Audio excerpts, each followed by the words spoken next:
It's Stoner. I'm doing a review here of an album called Temple of Blues, Cactus. Really awesome album. I can't say enough about this album, man. I love it. I absolutely love this. This is from 2024. It is, I would consider it like a tribute to the band Cactus. They have countless guest stars on this, vocals, guitars, bass, everything. The real constant with every track is Carmen Apiece. This man right here, drummer extraordinaire. Now, what can I say about this album that it hasn't been said before? Because I've liked these guys for a long, long time. I accidentally discovered them off of this Samariwai Soul album where they played Bedroom Mazurka, and I fell in love with the band. This is back in 1972, I believe it was. And I've been a fan ever since. They were kind of a, I don't know, supergroup, I would say. I feel they were a supergroup. You got Bogart, Apiece, and all the other guys. I can't recall their names off the top of my head. I'm a fan of the band. Hey, Frank. I'm a fan of the band, but I'm not an expert. I guess you'd say I'm a casual fan of the band, but not in the strictest sense where I wouldn't listen to them, which that makes any sense. Anyway, they cover a lot of the more well-known tracks on this. I'll read off the tracks, and I'll read off the tracks, and then I'll tell you some of the major players on this. Parchment Farm, it's our first track. Excellent tune, man. I've loved this track for a long time. You got Billy Sheehan on bass here. Jim McCarty on the guitars. Joe Bonamassa on guitar. With the constant vocals of Jim Stapley throughout most of the tracks on here. Okay, that being said, Stapley's on a lot of these tracks. Okay, here we go. If I don't mention a vocalist, that means it's Stapley.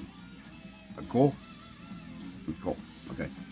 Second track, Bro Bill. Bob Daisley on bass. Randy Jackson guitars. Randy Pratt on the harp. And the next track, Guiltless Glider. Ron Bumblefoot Theo on guitars.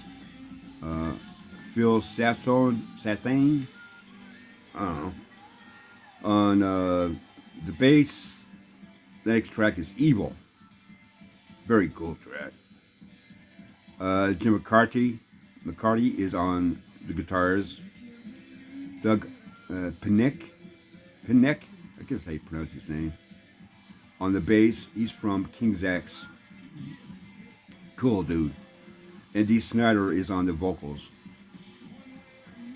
Oh, sorry about that. The next track is One Way or Another. Ted Nugent guitars. Doug Pinnick on bass and lead vocals.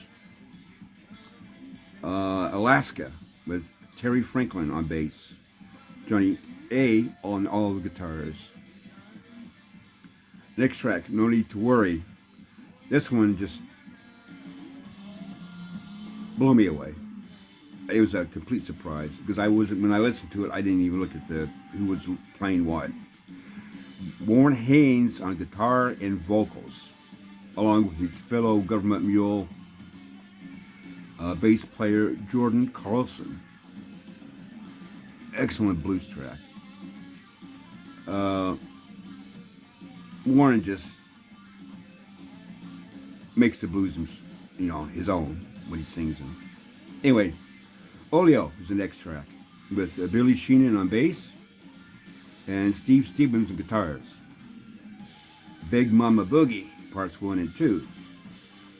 Uh, Pat Travers on slide guitar, and James Caputo on bass. You can't judge a book by a cover. This is by the band Cactus themselves. I've always loved that track. Rock and Roll Children is the next track with Denny Sarzo on bass and Britt Lightning guitars on the guitar. She is amazing. She's from Vixen. I was blown away when I heard that. And Vernon Reid from Living Color does the solo. And he was alright. But Lightning, whoa, she was lightning. Anywho, Let Me Swim, another great track from the band. Doug Aldrich on guitars. Marco Mendoza on bass. Restrictions, another great track by the band. Actually, these are all great tracks. Ty Tabor, I guess his name, on guitars. He's from King's X as well. Paul Sasson, or Sassain, I don't know. He's on bass. The next track is Long Tall Sally. This is not the version of the Little Richard classic track. It is lyrically, musically, it's toned down a notch. But it's great, man. It's funky as hell. Let's get Fernando Perdomo. I don't know. I guess that's his name. He does all the guitar work. And Mark Stein does the vocals. And Kenny Aronson does the bass. And the last track is Gutless Glider, version 2, which is a bonus track, with Ripper Owens on vocals. He was the replacement vocals for Rob Halford from Judas Priest when he decided to go out and do solo and do the band Fight and blah blah blah, and he eventually came back. But Owens, he was in a cover band of Judas Priest. But you guys know that already. But that's the last track. Excellent album, man. Excellent album. Even if you're not a big fan of Cactus, if you dig, I would say if you like ZZ Top. You know, if you're a fan of that kind of music, if you like blues rock, hard rock, I recommend this. You know, this is available on CD and it's also available on vinyl. It's fairly reasonably priced, you know. I consider it a bit of a history. It's sad that Mr. Bogart wasn't able to play this, but he had passed away a few years before. An incredible bassist. Could play blues, could play jazz, he could play rock, he could play anything. Anyway, that's my little review of Temple of Blues. I highly recommend this. It's a great album, man. So, thanks for watching. Thank you for all my new subscribers. I appreciate it. I'm slowly edging up to where I should have been before I decided to take a little hiatus. I want to thank everybody that makes the comments. I don't like doing this, saying this, but like everybody else says, if you like what you see, give me the thumbs up, subscribe. If you want to subscribe, man, subscribe. If you don't, hey, that's cool with me. If you want to give me a thumbs up, that's cool. If you don't, you get a thumbs down, I don't care, you know. I just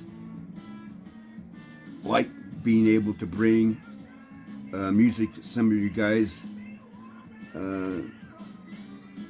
maybe not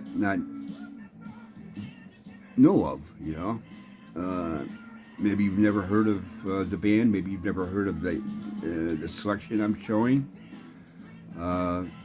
Hopefully it'll get you to get out and purchase this, or at least stream it and check it out.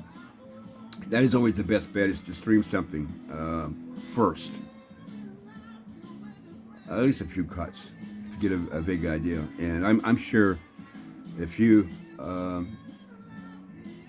stream this, stream some tracks off this, you're gonna dig it, man. So, I'm Stoner. As I said, thank you again, and I'll see you next time. Peace, man.